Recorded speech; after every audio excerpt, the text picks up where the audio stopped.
And we welcome Jackson Callow from the Norwood Football Club to talk all things SANFL in our SANFL only podcast for the 2024 season. Welcome aboard, mate. Thanks for joining us. Thanks for having me, boys. Let's just start off with an interesting journey. We'll start off with you personally before we talk about Norwood and the year ahead. But you personally, you've been a bit of a journeyman as far as football goes. You've started in, obviously, Tasmania, and then you ended up at Hawthorn, and then at Norwood, and then back to Hawthorn. Yeah, so it has been a bit of a long journey, and I'm only 21, so I'm still young, but I moved over to Norwood when I was 18 into school, and was here for 6 months. Unfortunately, got picked up to the Hawks, and then made my way back here after I was delisted at the end of 2022, and now we're into the 2024 season, and I'm still loving being in the red and blue. Absolutely. Well, we'll start off with the red and the blue. Obviously, Norwood, home of the Redlegs there. What's it like playing under lights at Norwood? Because you are playing, obviously, Sturt in round one, and there's nothing like a night game at Norwood Oval. Oh, it's a real feeling. I mean, my first game for Norwood was 2021 Thursday night game against Paul under lights, and that was one of the most amazing games and atmospheres I've been a part of, and I can't wait for this Thursday night to take on Sturt there. I know we've got a good rivalry against them as well, and I'm sure there'll be plenty of fans there, and certainly some new boys putting on the colours as well, so that'd be awesome for them too to experience that. Absolutely. Well, obviously, season 2023 got off to a bit of a slow start. It wasn't the ideal thing from a Norwood supporter's point of view, and I'm one of them, and my co-host Malcolm, who's not here at the moment, is as well. And it's interesting that the club really had to come together in some adversity in 2023. Oh, we did. We had a lot of challenges thrown at us through the year, and I think personally only made the club stronger. And we've gone away and we've learnt from a couple of mistakes last year, and we're ready to go this year. I think we've had a really good pre-season. We're all really fit. We've got a lot of boys on track, not many injuries. So I feel like we're in a different spot to where we were at the start of 2023, and to be honest, I think we're more confident than ever with the playing group we've got and the senior coaching group we've got. So, can't wait. Absolutely. Well, obviously, 2022 was a big year for the Norwood Footy Club winning the premiership. Not the start they wanted last year, but 6 out of the last 10 Norwood won and really put a lot of clubs on notice leading into the finals.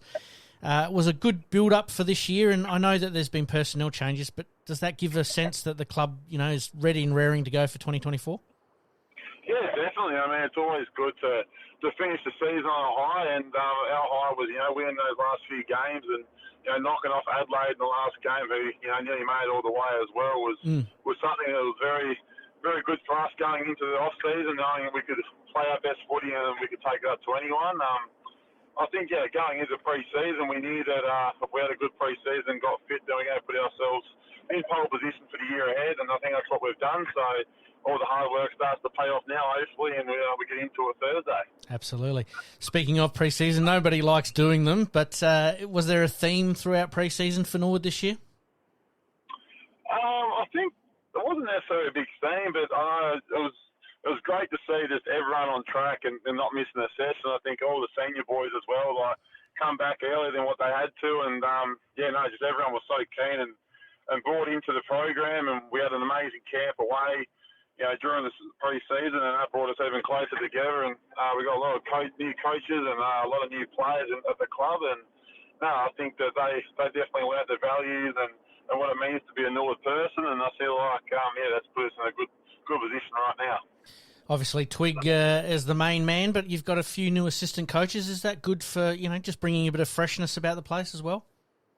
Oh, it definitely is. I mean, we always had a good coaching group, but, lots of Jed Pfeiffer and Shane Hickey and boys like that have come in to help us and bring more experience. It's only beneficial for the group, and, I feel like everyone's built a good connection, and, it's just working well together, and hopefully we can bring that out in the season ahead.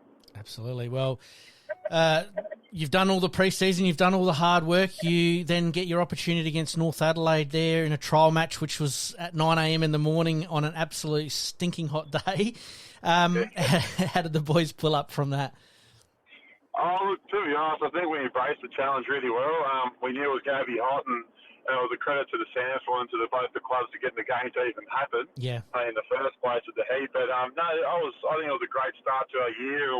We come out and we're finally able to put what we've been practicing on the track in the real situation. And we took away a lot of learnings from that. And a lot of boys, started to get the taste of what league footy's like. And I feel like that's just boosted everyone's confidence. And then, we took that down to South Adelaide, had Nollunga the week after, and we both put in two strong, good performances in reserves and seniors. And I know it's trial matches. It's not something you can really take a bit of form out of, but it's definitely given us a lot of confidence in what our pre-season's been like for us to take into the start of the season.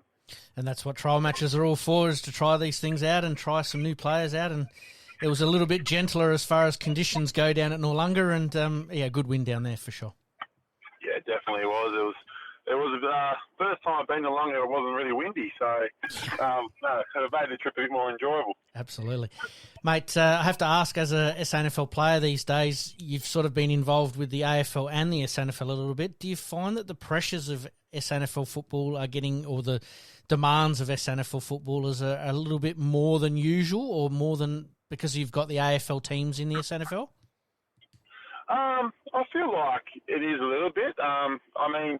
We're playing in a semi-professional competition, so I feel like not anyone can just rock up and play. So I feel like the demands of a SANFL footballer are pretty high, especially with having to work, a full-time job. Probably most boys do as well. Yeah.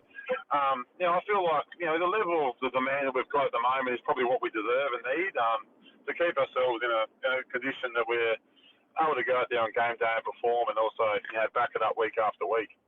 Absolutely. Obviously, the club has aspirations of playing finals this year, but, it's one game at a time, all those cliches. But, I'm sure that would be a goal for Norwood, obviously, this year, coming back after, a bit of an indifferent 2023, and to prove a point to a few people around the place that Norwood are still up the top of the ladder. Oh, exactly right. We're just going to take it one game at a time, like you said. But no, we have high aspirations as a group. We know that we can do anything with the group that we've got and the list that we've got. So when it comes out to Thursday night, that's what we're worried about at the moment. We'll see what happens there, and then we'll just take it week by week and hopefully build something special throughout the year. Absolutely. I know you don't probably look too far ahead, but your first 4 or 5 matches are quite interesting because you obviously play Sturt in round 1 and then Glenelg, the reigning premiers, in round 2. Then you have a little bit of a bye for the state game. And then, obviously, you're away, I believe, up in the country, and then you end up playing Port Adelaide. So it's not an easy start. Well, yeah, I feel like it might not seem like an easy start, but it's probably the best start that we could be offered. Like, to come up against Sturt at home and the reigning premiers, like, why not take them on and prove what we've got? And it's going to be the best challenge for us. And then, fortunately enough, we get to go away to play West Adelaide each year, and that's going to be an amazing trip. And then also round 4 against the main rivals in Port Adelaide. So I feel like it's going to be a tough first 4 weeks, but no better challenge than to take them all on and show what we've got. Gives you a good chance to see where you're at and where everyone else is at in the scheme of things. So, mate, you've obviously played 13 games for Norwood with 20 goals. I hope that you add plenty of more goals to that this year. Wishing you, yourself personally, and also Norwood, the best of luck for 2024. And one last one to get you out of here on, mate. Being from Tasmania, how good is it that the Tasmanian Devils have succeeded 150,000 new members?